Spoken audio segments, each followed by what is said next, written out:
The Giants just pulled off a blockbuster trade that could completely flip the entire draft on its head.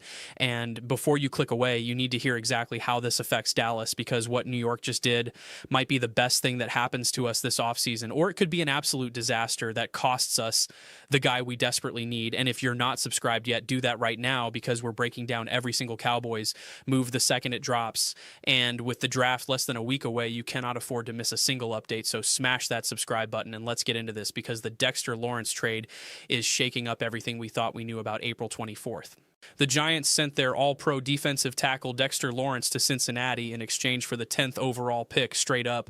And yeah, you heard that right. The Bengals gave up a top 10 selection for a 28-year-old interior defender, which is not the kind of move Cincinnati typically makes, but here we are, and now New York is sitting pretty with both the 5th and 10th picks in this draft, which should terrify every Cowboys fan who was hoping a top defensive prospect would slide to 12. Let me paint the picture for you real quick, because this changes the entire calculus of what Dallas might have to do on draft night, and it's giving me anxiety in ways I didn't expect when I first saw this news break late last night. Here's the thing, and this is what nobody is really talking about yet. The Giants absolutely robbed the Bengals in this deal. And I'm not even exaggerating, because getting a top 10 pick for a defensive tackle, no matter how good he is in today's NFL, is incredible value. And New York's front office deserves credit for maximizing Lawrence's trade value before his next contract became an issue. But here's the flip side. They also just made themselves significantly worse for the upcoming season, because Dexter Lawrence is a legitimate top 5 defensive tackle in this league, and losing that kind of interior presence is massive no matter how many draft picks you get back. The Giants are clearly going full rebuild mode, and they're betting that hitting on 2 top 10 selections is going to accelerate their timeline more than keeping an elite veteran would. And honestly, for their situation, I get it.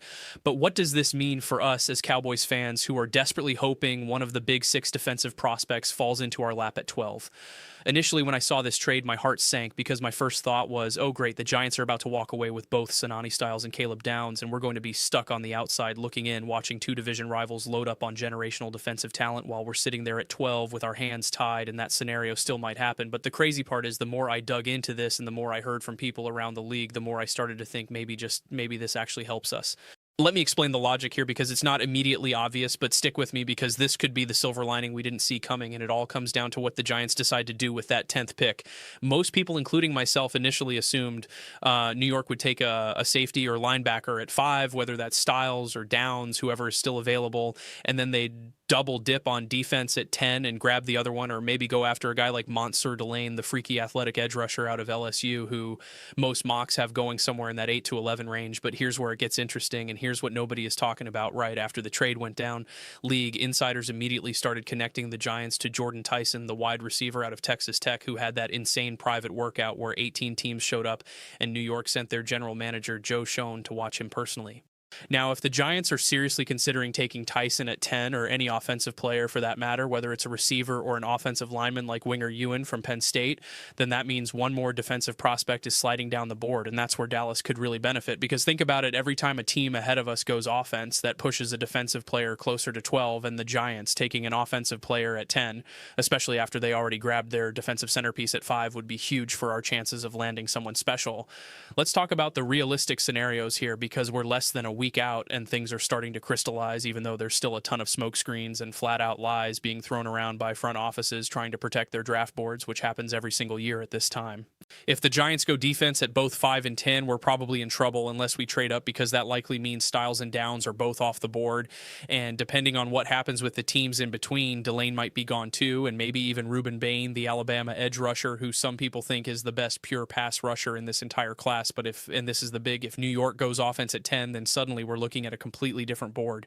Picture this, the Cardinals take Jeremiah Love at 3, or maybe they trade down, the Titans take Love at 4, the Giants take Styles at 5, the Commanders take Downs at 7, the Chiefs take a defensive player at 9, and then the Giants pivot to offense at 10, taking Tyson or an offensive lineman. Now you've got Delane still sitting there at 11 or 12.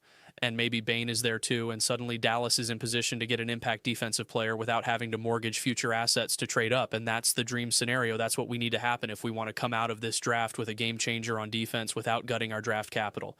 But here's what scares me, and I'm being completely honest with you guys, because I know you feel this too. We've been burned before by assuming things would fall our way on draft night and then watching it all crumble in real time. And if the Giants really do take both Styles and Downs, I'm going to lose my mind, because that's 2 generational defensive talents going to a division rival, and we're going to have to face those guys twice a year for the next decade, which is a nightmare scenario that keeps me up at night. The trade value on this deal is fascinating too, because when you look at the charts, the Giants got phenomenal return for Lawrence. And honestly, I thought they might have to throw in a late round pick to get this done, but getting the 10th overall straight up is better than anyone could have expected. And it shows you how much the Bengals value win now mode, because they're clearly going all in to maximize Joe Burrow's window. And they think adding an elite interior defender is the missing piece to get them back to the Super Bowl. For comparison, this is basically the Bengals version of what we did when we traded for Stephon Gilmore a few years back, giving up premium draft capital for a proven veteran to try and push you over the top. And sometimes it works and sometimes it doesn't, but you can't fault the aggression when you have a franchise quarterback on a rookie deal, or in Burrow's case, still in his prime years. Now let's get into the Cowboys' specific implications, because that's what you're here for, and that's what matters most to us as we try to figure out if this helps or hurts our draft plans. And honestly, I'm still wrestling with it myself. On one hand, having the Giants with 2 top 10 picks is terrifying, because they have the ammo to completely reload their defense in one night. And if they hit on both picks, they could go from basement dwellers to legitimate contenders in the NFC East faster than we'd like to admit. But on the other hand, if they go offense at either 5 or 10, which seems increasingly likely based on what we're hearing, then that helps push defensive talent down to us and gives us a better shot at landing impact without trading up. The key players we're talking about here are Caleb Downs, the Alabama safety, who might be the best pure cover safety to come out in a decade, Sononny Styles, the Ohio State linebacker / safety hybrid who can do literally everything, Monster Delane, the LSU edge who has the kind of bend and burst you can't teach, Reuben Bain, the Alabama edge who might have the highest floor of any pass rusher in this class, and then guys like Michael Williams from Georgia and Abdul Carter from Penn State. If we're talking pure edge rushers, and any one of those guys would be a home run pick at 12 and would immediately upgrade our defense in a major way. Here's the thing, though, and this is where the strategy gets really interesting. We might know by pick 5 or 6 whether we need to trade up or if we can sit tight and let the board come to us, because if the Cardinals go offense at 3 and the Titans take Love at 4 and the Giants go defense at 5, we can start doing the math real quick on how many defensive players are going to come off in that next stretch. The Commanders at 7 are a wild card because they might go receiver or offensive line, but they could also go defense if the right guy is there. The Chiefs at 9 are almost certainly going defense unless someone they love on offense falls, and the Dolphins at 11 probably go offense, but you never know. And then there's the Saints at 8 who just traded up and might be looking at a quarterback or a skill player. And every one of those picks matters because we need at least 3 or 4 offensive players to come off the board in that top 11 to ensure one of our guys gets to 12. Do you see how complicated this gets and why this Lawrence trade actually matters more than people realize, because it shifted the entire top 10 and changed what teams might do with their picks? The other angle here that's worth discussing is whether Dallas should even sit at 12 or if we should be aggressive and jump up to guarantee we get our guy, because if we're being honest, sitting at 12 is a gamble, and if the board doesn't fall right, we could end up with the 7th or 8th best defensive player instead of one of the top 3 or 4, and is that really worth the risk when we're trying to fix a defense that got torched in the playoffs? I know trading up costs capital, and I know we need depth, and I know we have holes all over the roster, but at some point you have to be willing to pay up for elite talent, and if Caleb Downs is sitting there at 7 and the Commanders are willing to deal, do you make the move, or do you trust that someone just as good will be there at 12? Because I'll be honest with you, I don't know the answer, and it's going to come down to how the board falls in real time and whether our front office has the guts to pull the trigger. We've seen Dallas trade up before, and we've seen them sit tight and let the draft come to them, and both strategies have worked and both have failed. So there's no right answer, but what I do know is if the Giants end up with Styles and Downs and we're sitting at 12 with our 3rd choice, I'm going to be furious, and I know you will be too. Let's talk about the offensive players the Giants might target at 10, because this is crucial to understanding whether this trade helps or hurts us, and the names that keep coming up are fascinating and tell you a lot about where they think their roster needs the most help. Jordan Tyson is the big one, and the buzz around him is real because that private workout wasn't just for show 18 teams don't show up unless they're seriously considering the guy in the 1st round. And the Giants sending their GM tells you they have real interest, and if they take him at 10, that's one less receiver off the board, which means a guy like Emeka Egbuka or Luther Burden might slide. But more importantly, it means a defensive player we want is still available. The other name is Winger Ewan, the guard from Penn State, who is an absolute mauler and could start at guard year one, then kick out to tackle later, which is exactly the kind of versatility teams love in offensive linemen. And if New York goes that route, it makes sense because they need to protect whoever their quarterback is going to be, whether that's Daniel Jones or a rookie they draft next year, and building the trenches is never a bad idea. But again, that helps us because it's another offensive pick that pushes defense down. Then there's the wild card of someone like Carnell Tate, the Ohio State receiver, or even a tight end like Spencer Fano from Oregon if they want to get creative. But I think Tyson is the most likely offensive target if they go that route at 10. And the more I think about it, the more I think they might actually do it. Here's where things get even more interesting, and this is the part that should get you excited or terrified depending on how you look at it. The Bengals were widely considered one of the favorites to take Monster Delane at 10 before this trade because they need edge help desperately. And Delane is the kind of explosive athlete who would fit perfectly in their system. But now that they traded the pick away, Delane's landing spot is completely up in the air, and that means he could realistically slide to 12 if things break right. Think about it. The teams ahead of us who might take an edge are the Dolphins at 11, the Chiefs at 9, maybe the Commanders at 7, and possibly the Giants at 10 if they don't go offense. But if New York goes offense and Miami goes offensive line and the Chiefs take a safety, then Delane could absolutely be sitting there at 12, and we could get a top 5 talent without moving up an inch. And that's the kind of scenario that makes this trade potentially a blessing in disguise for Dallas. The same logic applies to Ruben Bain, who I think has a better chance of sliding than people realize because teams might prioritize the flashier athletes like Delane or Abdul Carter over the more technically sound but less explosive Bain. And if he's there at 12, I would run the card up to the podium because that kid is going to be a 10-year starter in this league and would give us the kind of consistent edge pressure we've been missing since DeMarcus Ware left. Now, I want to address the elephant in the room because I know some of you are thinking it, what if this whole thing is a smokescreen and the Giants have no intention of going offense at 10 and they're just putting that out there to confuse everyone and make teams think defense will slide, when really they're taking Styles and Downs and laughing all the way to the bank. And honestly, that's a real possibility because this is the time of year when front offices lie more than politicians, and you can't trust anything you hear unless it's coming from a source you've verified over multiple years. I've heard people around the league say that the 2 weeks before the draft are when even the most reliable insiders get fed bad information because teams are protecting their boards and trying to create chaos so other teams make mistakes, and it's entirely possible the Giants are doing exactly that with the Tyson rumors. But here's the thing, the workout wasn't fake, shown being there wasn't fake, and the need at receiver is real. So even if it's partially smokescreen, there's probably some truth to it, and that's what we have to hope for as Cowboys fans, desperately wanting the board to fall our way. Let me ask you this, and I want you to comment below with your honest answer. Do you think the Giants go defense at both 5 and 10, or do you think they go offense at one of those spots? Because your answer to that question probably determines whether you think this trade helps or hurts Dallas, and I'm genuinely curious what the majority of you think.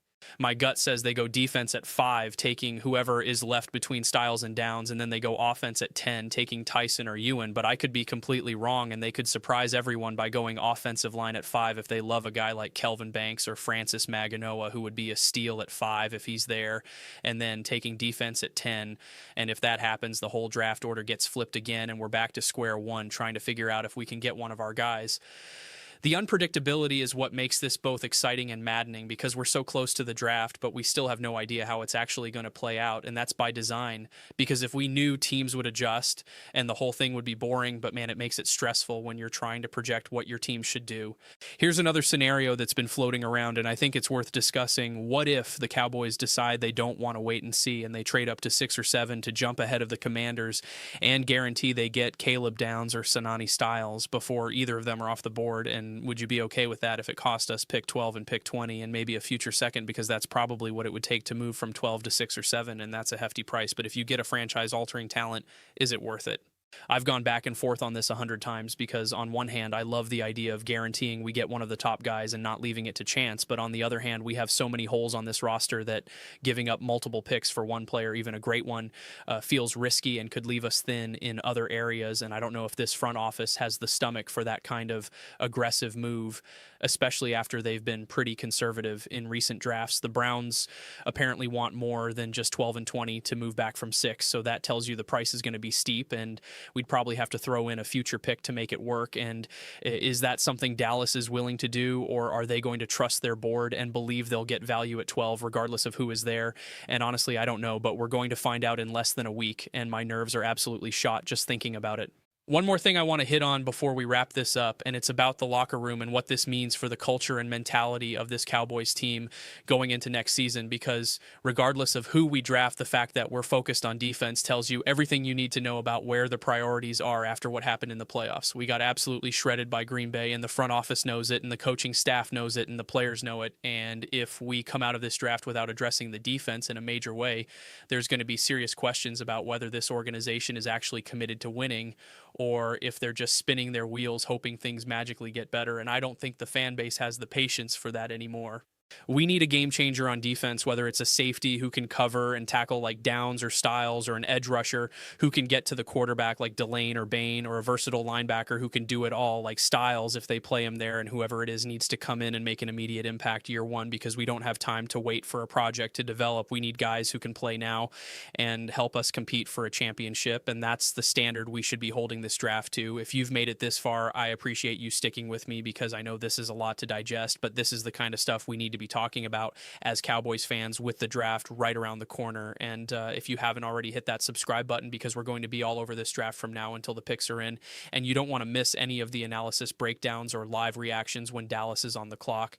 The Dexter Lawrence trade is a massive domino that just fell, and it's going to impact everything that happens in the top 12 picks, and whether it helps or hurts us is still to be determined. But I'm choosing to be optimistic that the Giants go offense at 10 and a guy we love slides to 12, and we walk away from this draft with a defensive cornerstone who changes the trajectory of this team for the next decade. And if that happens, we'll look back at this trade as the moment everything shifted in our favor. Comment below and let me know who you want the Cowboys to take at 12, assuming the board falls a certain way, and tell me if you'd be willing to trade up or if you want to sit tight and trust the process, because I want to hear from you and I want to know what the real Cowboys fans are thinking as we get closer to draft night.